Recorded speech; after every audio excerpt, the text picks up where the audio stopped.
delay in marriage and remarriage rates and so forth are very much related.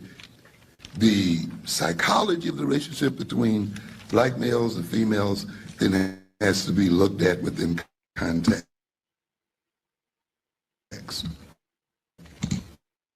We have to look at the reality of the right behavior and wrong behavior in our relationship one to the other. What one should or should not do.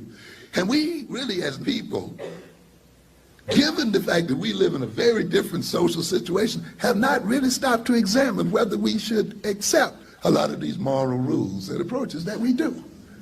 They've not been brought up for examination. We are operating often on ways of expressing love.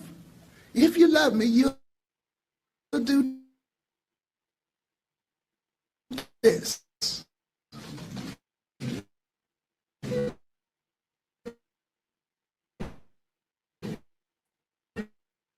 If you love me, you'll make this world another with a different history and in a different economic situation? Or are you going to say, that's what a man's supposed to do? A man, regardless of the reality of his economic, social, or political situation? Or men, that's what a woman is supposed to do. What kind of woman? Under what kind of circumstances? Are we then operating on a set of rules, expectations, and perceptions that in no way reflect the realities that we're in as people, and therefore imposing these artificial expectations on each other and fighting and hurting each other and destroying our children and ultimately destroying our people as a result thereof? We got to ask that. And when you ask that and answer that, it's got to enter into the education of your children. It's got to enter into the redefinition of the relationship between black males and black females. We are cursing each other out over somebody else's rules and mores and attitudes and so forth. Often you see a culture lays these expectations down on us without a qualification. And they says, well, if you're in this position, maybe you need to modify this in this sort of way. No, this is what a man is supposed to be. This is what a woman is supposed to do, no matter what happens. And when they don't meet up to it, you got a right to call names, to walk out, to destroy children, and do all the other kind of things we do to each other. You see? In other words, in society represents itself in people. And this society represents itself in us.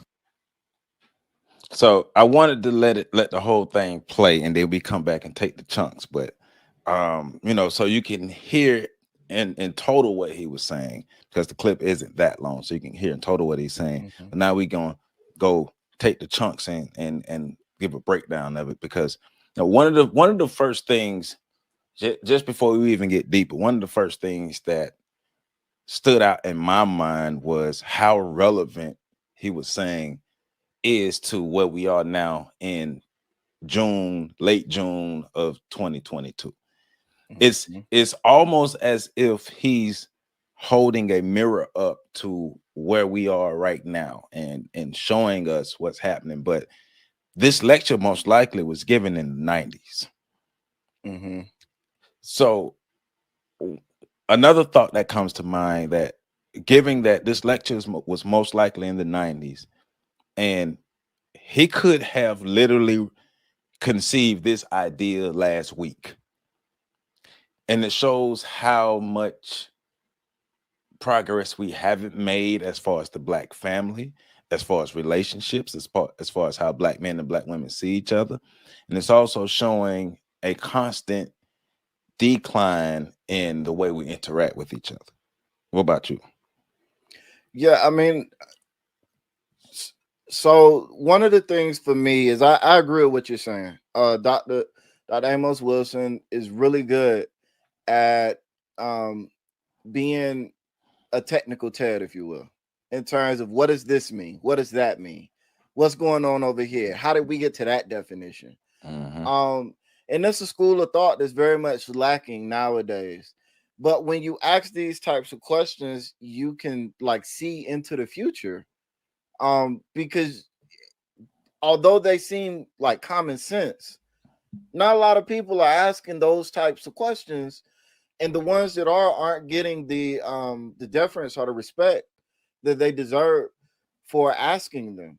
And so the other thing that he's, to go back to one of the things you said that I find interesting is um that we could have this lecture, and there are even some lectures from others back in the 80s that kind of touch on this. Yeah. But that's what happens when you take the information but don't take it to the application stage, when you don't go practical with it. And so people just absorb what these master teachers say, but don't really try to think about the next level or the next step or what can I do to put it into practice. And so now you have all of these master teachers being prophetic. And to me, it's like, no, they're not prophetic. We've just been stagnant for the last 30, 40 years. Yeah. Yeah. But I do want to. I do have to say this because it's Dr. Wilson. He was so brilliant, though. Dr. Oh, yes, Wilson yes, yes. he was Absolutely. so brilliant. Go Yeah, ahead. I know he's one of your favorite yeah, favorites. he's definitely one of my guys. Like, coming in, I think I've listened to everything he's said. I've read everything he's written that I could get my hands on. Like, Yeah. I love this brother. And that's one Yeah. of the reasons why I'm not ashamed or scared to ask why, even when I get attacked for doing it. And I'm not ashamed or scared to try to take things to the next level, even when I'm attacked for doing it. Yeah. Yeah. But hey, he definitely inspired a generation of thinkers. He definitely did that. Mm-hmm. So let's take this piece by piece and break this down a little further and see how we can use this information to come up with solutions for ourselves for today. The delay in marriage and remarriage rates and so forth are very much related. The psychology of the relationship between black males and females then has to be looked at within context.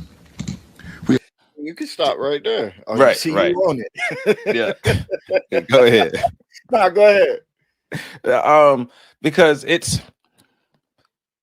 the relationship between black men and black women it does need to be re-examined, and it does need to be re-examined in the context of where we are in 2022 and what is our overall goal as a people, and do we even have an overall goal as a people?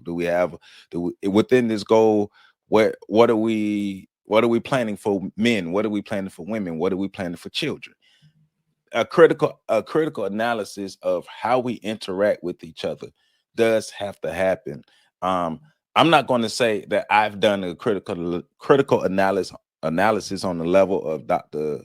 Amos Wilson. I'm not going to say that, but I have done my own anecdotal analysis of myself. You and I have done that with the conversation that we've had, analyzed where we are in the context of our times. What are my values?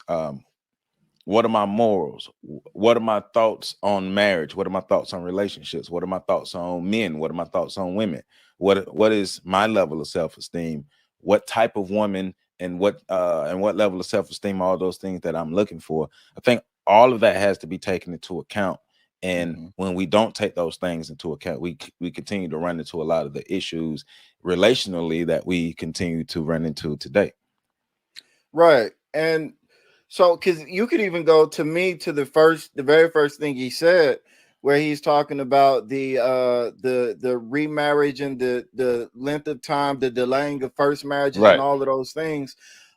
There's a period of time, I believe it was before the 60s, the 50s and 60s, the 60s in particular marked the change in marital behaviors amongst blacks. Before that, black people got married earlier, and they had higher marriage rates, and their marriages lasted longer than anybody else in the country. And then if you look at the way we viewed each other at those times, in those earlier stages, it was different than the way we view each other now. It was more community, more family based. Right. And so without getting too much into the details of what happened, but it changed. The way we view each other changed. our ability to survive without depending on each other changed. Change. And so now we're in a situation where uh, everything changed, but our cultural lens didn't. Our expectations of each other Right. Yeah. They didn't. didn't change. They didn't. And They never so, evolved. right. And so, even as individuals and as individual genders, the way we view things began to change. But we never had a larger discussion about that change and about whether or not it changed what we needed Yeah. in a mate or in a Yeah. friendship or what we need men to be or what women to be. You know what I'm saying? But I think that's another symptom of the overall issue of us over time not getting along. Mm-hmm. Because, looking at blackdemographics.com, black women were from 1890 to 1960. Black women were more likely to get married than white women. They were more likely. Mm-hmm. But I'm right. They were more likely to be married, and it changed. Like from the 1960s, black women are now less likely to be married than white women. We know our marriage rates are around what 30%.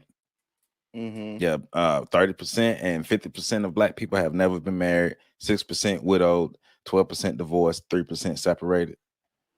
And so we can, we do have statistics to but we have statistics to back these things up about the declining trends in family within the black community. The premium on family, the value on family is nowhere near the same it was in the 1960s and beyond.